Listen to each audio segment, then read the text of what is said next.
ఇమీడియట్గా మీటింగ్ ఆపేసి ఆ కుటుంబాలందరినీ పరామర్శించుకొని వాళ్ళకి ఎక్స్గ్రేషియా ఇచ్చి పార్టీ తరపున ఎక్స్గ్రేషియా ఇచ్చి మళ్ళా మీటింగ్ అక్కడ పెట్టకుండా నెక్స్ట్ కావలికి మీటింగ్ వెళ్ళిన పరిస్థితి కూడా మనకు తెలుసు.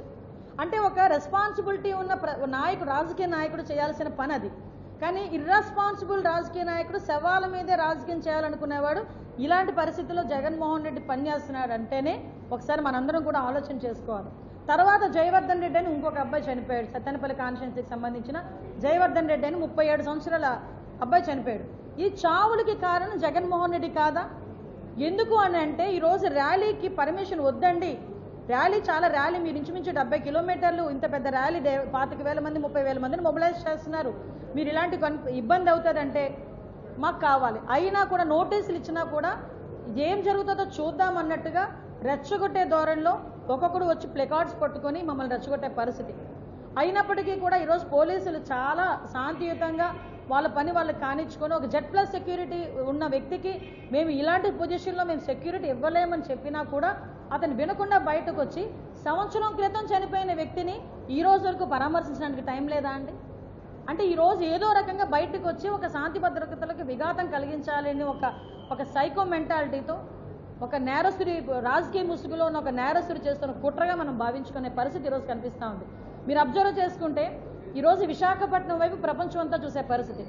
జూన్ 21న ఇంటర్నేషనల్ యోగా డేకి గౌరవ ప్రధానమంత్రి గారు కూడా ఇక్కడికి వస్తూ ఉంటే ఈ రాష్ట్రంలో ఏదో జరుగుతుంది అని చెప్పి ఒకటి బయటికి క్రియేట్ చేయడానికి ఈరోజు అతను చేస్తున్న పరిస్థితిగా నేనైతే భావించాను. ఎందుకంటే మీకు అతని తాలూకా నైజం అలాంటిది.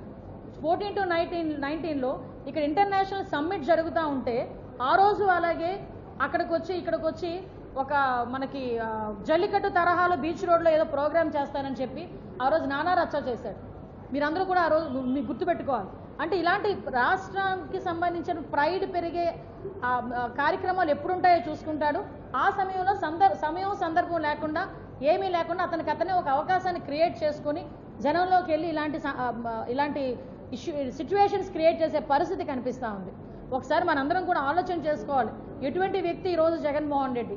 ఎందుకంటే కనీసం అండి వైసీపీ కార్యకర్త చనిపోతే కూడా క్యాన్వాయ్ ఆపలేని నాయకుడు సంవత్సరం ముందు చనిపోయిన వ్యక్తి పరామర్శకు వెళ్తున్నాడంటే, కానీ ఆ పరామర్శలో మొత్తం మాట్లాడుతుంది వైసీపీలోన కమ్మ వాళ్ళ మీద ఎంత ప్రేమ కురిపించాడండి ఈరోజు నాకు అర్థం కాలే. అరే ఆ రోజు మరి ఎంతమందిని నువ్వు జైల్లో పెట్టించావు? దూల్పాల్ నరేంద్ర గారు, దేవినేని ఉమామహేశ్వరరావు గారు, ఇలాంటి వాళ్ళని చూసుకుంటే ఎంతమంది మీద కక్ష సాధించావు? ఆఖరికి అమరావతిని కమరావతి అని చెప్పి మాట్లాడించావు కదా ఆ రోజు. అమరావతి రాజధానికి అమరావతి అని మాట్లాడించావు కదా. ఈరోజు అవన్నీ మర్చిపోయి ఇష్టానుసారంగా గల్లా జయదేవ్ గారు, దూల్పాల్ నరేంద్ర గారు, కోడ్ల శివప్రసాద్ గారు ఆత్మహత్య చేసుకోవడానికి గల కారణాలు ఏంటి? ఇవన్నీ నువ్వు మర్చిపోయావేమో కానీ మేమెవరూ మర్చిపోలేదు, రాష్ట్ర ప్రజలు కూడా మర్చిపోలేదు కదా. అంటే నేనేమంటానంటే ఈరోజు ఒకటే చెప్తున్నానండి, ఈరోజు ఇష్టానుసారంగా ఈరోజు కొన్ని వెహికల్స్ని ఆపి, ఎందుకంటే అక్కడ ఒక వ్యక్తి చనిపోయాడు, మళ్ళా నేరో రోడ్లోకి వెళ్తే కనుక మళ్ళీ ఇబ్బంది అవుతుందని పోలీసులు కాసేపు ఆగండి అని రిక్వెస్ట్ చేసుకున్నా బ్యారికేడ్లు తీసి పారేస్తున్నారు.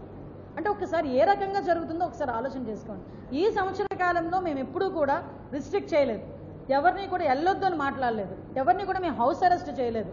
మీకు ఆ హక్కు ఉంది ప్రజాస్వామ్యంలో, వెళ్ళండి, కానీ నిబంధనలు అనుసరించండి. నిబంధనలు అనుసరించకపోతే కనుక చట్టపరమైన చర్యలు తీసుకోవాల్సి వస్తుంది అని డిపార్ట్మెంట్ నుంచి వాళ్ళకి నోటీసులు వెళ్ళినా కూడా అవన్నీ పెడరిచెవిన పెట్టి ఈరోజు పోలీసులు విధులకు కూడా ఆటంకం కలిగిస్తూ ఈరోజు ఇద్దరు చావుకు కారణమైన జగన్మోహన్ రెడ్డిని ఏం చేయాలో ప్రజలు కూడా కొంచెం ఆలోచన చేసుకోవాల్సిందిగా మరీ కోరుకుంటున్నాం. మరి ముఖ్యంగా ఇంకొక విషయం కూడా చెప్పాలి. ఈరోజు మనకి ఇంటర్నేషనల్ యోగా డే సందర్భంగా ప్రపంచం అంతా కూడా మన విశాఖపట్నం వైపు చూస్తున్న తరుణంలో అంటే నేను ఇందాక ఒక మాట చెప్పానండి, మీకు ఒకటి పోస్ట్ కూడా చూపిస్తా. అతని మాటలకి అతని తాలూకా కార్యకర్తల తాలూకా బిహేవియర్స్కి ఎంత కోఇన్సిడెన్స్ ఉంటుందంటే, ఇది ఒకటి పెట్టాడండి, ప్లకార్డ్ పట్టుకున్నాడు. 2029లో వైఎస్ఆర్సీపీ వచ్చిన వెంటనే గంగమ్మ తమ్మిళ్ళ జాతరలో వేట తలలు నరికినట్టు రప నరుకుతాం ఒక్కొక్కడిని. ఇది చూడండి ఒకసారి, మీకు కాల్ పంపించమంటే పంపిస్తాను. ఇంకొకటి పెడతాడు, ఇంకొకటి ఏదంటే కొట్టారు తీసుకున్నా మా టైం వస్తుంది అని చెప్పి ఏదో పదం ఉపయోగించి చెక్కేస్తామని అన్నాడు ఏకంగా. అంటే ఇలాంటి పదాలు కార్యకర్తలు ఉపయోగిస్తున్నారంటే నాయకుడు ఉపయోగిస్తున్నాడు కాబట్టే కదా.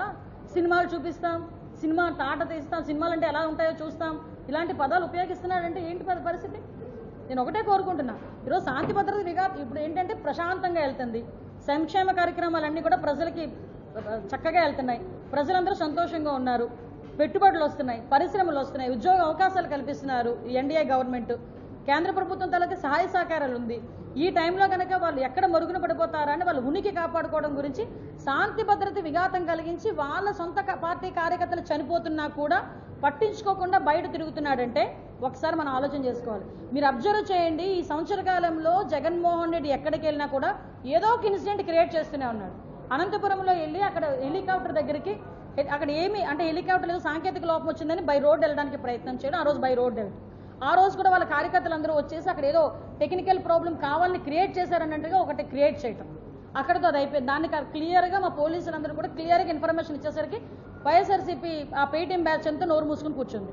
మళ్ళీ మొన్న పొదిలిలోనే వెళ్ళేసరికి అక్కడ పొగాకు రైతుల గురించి అని మాట్లాడడానికి వెళ్ళి పొగాకు రైతుల గురించి మాట్లాడకుండా ఏదేదో మాట్లాడిన సందర్భం.